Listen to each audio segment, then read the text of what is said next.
India. India is the country which is known for its great religion.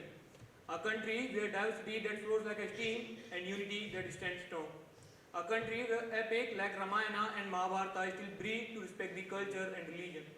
A country where religious dance shows the personality, religious song shows the characteristics, and religious drama shows the unity.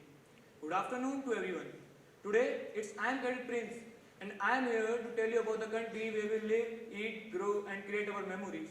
Our all-loving country, India, where we pray everything which we use and respect every person and religion. But today, I am here not to talk about the India which we like, but I am here to talk about the India which we don't like to talk about. I am here to tell you the aspect of our country that are in this much worse condition that we can't imagine. Just think, our country, India, stands on the fourth largest economy in the world, and it's a developing nation. Then why in our country 30 out of 100 people stands below the BPL 9? Why over the 200 millions of the peoples are unnourished, making India a larger chunk of World Hungry Report? And why unemployment is still a biggest issue in our country? And not only this, after having these many strong rules like POCSO, POS and Bharat Nyaya Samhita, why our country India stands on 128 out of 177 in women's sexual harassment report? Why a girl has a sigh and carry her pets in a black polythene? And why my country India stands on 176 in environmental performance index, 131 in gender gap report, 96 in corruption and 111 in world agri report? Why our 30s of the cities stands on the top 20 most polluted city in the world, making India the second most polluted country in the world?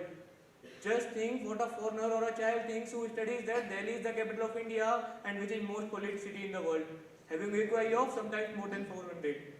But question is why? Why these all problems comes in a picture? Why these all problems comes in a nation which had a vision of developed country till 2047, celebrating its century of independence? Why? Sorry, but it's not because of anyone. It's because of people who live and by whom they are ruled. It's because of us and our government. But how it's because of us and government?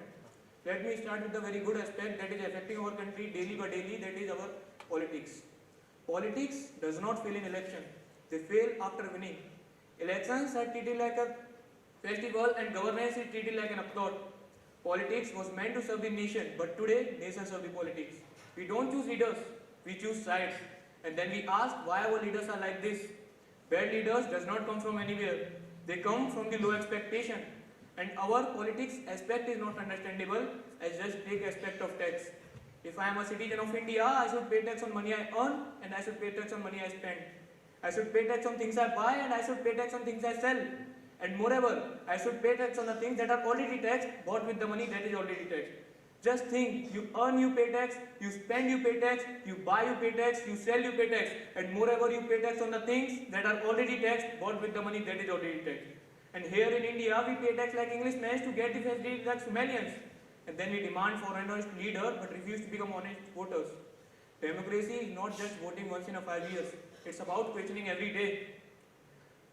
And our politics is supervised by ECI, Election Commission of India, that is also now failed in giving the proper statement after such a horrible accusation that is vote chori. And because of this, our politics tell truth in front of us but lie at the back of us. And I will clarify this point by a very small example of one small village. There was one village which was having so many types of the problem. At election times, minister and members went for the rally in that village and they asked the villagers what all the problems you face in this village. Then villagers told we face two major problems here. First is that there is no availability of hospital in this village. Then minister immediately took out his phone and called somebody and started to tell that I want the map and infrastructure for the hospital in this village within 15 minutes. And I want a standing hospital within 15 days in this village. And then he put his phone down and by again his melodious voice he asked, I have solved your first problem. Now tell me what is your second problem? Then villagers laughed and told that our second problem is this, then in our village we can't make calls because there is no availability of internet and there is no available towers. This is how our politics makes us fool. This is how they tell truth in front of us but lie at the back of us. And coming to the corruption, corruption in India is not loud. It is adjusted. It is illegal unless it is political. From license to land, from exam to election, money decides ticket in politics, ticket decides power, and power decides silence. We hate corruption on television, but practice in real life. We don't ask is this right or wrong, we ask who is setting hai. And I think their corruption war is going on between us, our minister. Take the example of recent conference in New Delhi, where a conference member asked to the CM, he present the budget of her new home, where he presents that in her home, 9 TVs, 11 ACs, 24 surveillance, 26 fans, 9 geyser and many more is required.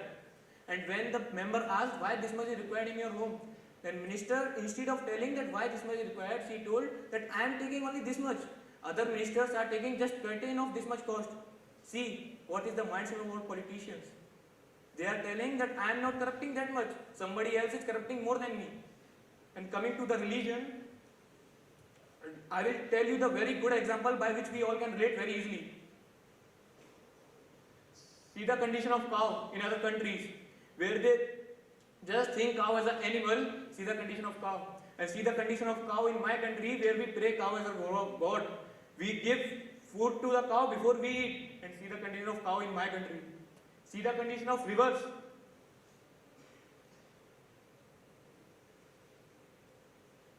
See the condition of rivers in other country, where they just think river as a water reservoir. And see the condition of river in my country, where we pray it every time. We go at every occasion and pray the rivers. We put money to respect it. Then also see the condition. And not only this, government has spent the crores of the rupees to clean, but then also see the condition of river in my country. And coming to the education, see the condition of government schools in other countries, where they just think education as a necessity of human. And see the condition of government school in my country, where we pray it as our God Saraswati, we pray God Saraswati, we tell that Vidya Paramo Dharma. Then also see the condition of government school in my country. Where is the mistake? Mistake is not anywhere. Mistake is this, that we took religion as more than reality. Religion is meant to give the peace, but in India it is often used to give the powers. Faith should unite the herd, but not divide the votes. We protect God fiercely, but ignore the human easily.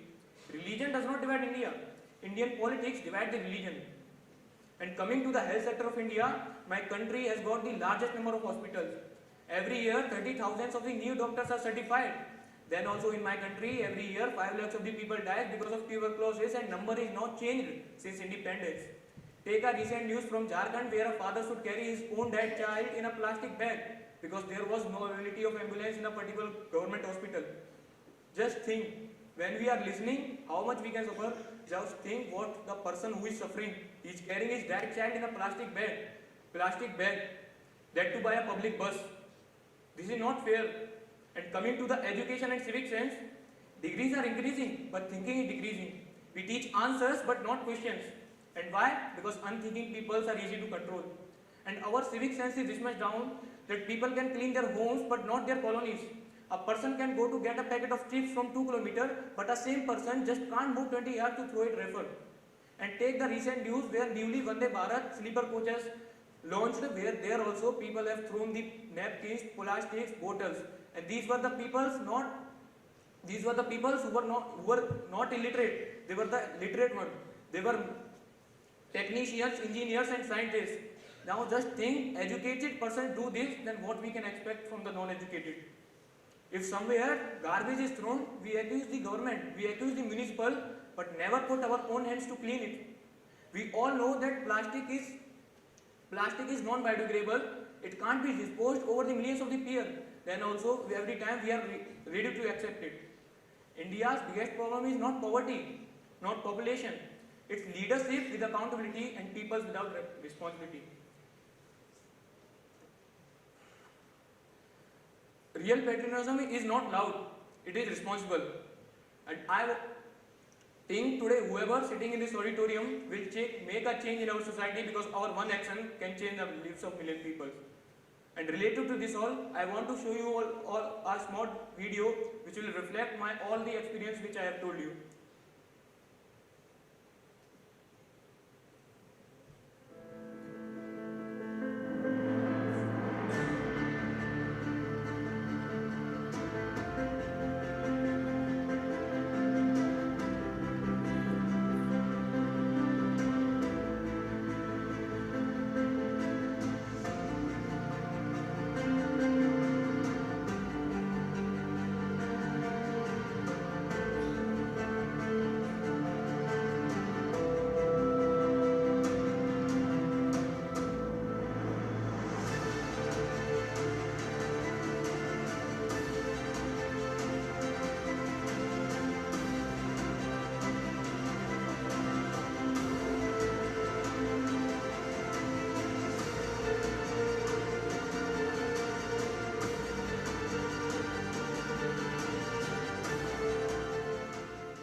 last, I want to tell this much only, that when our people and government both will combine, then only we can change India.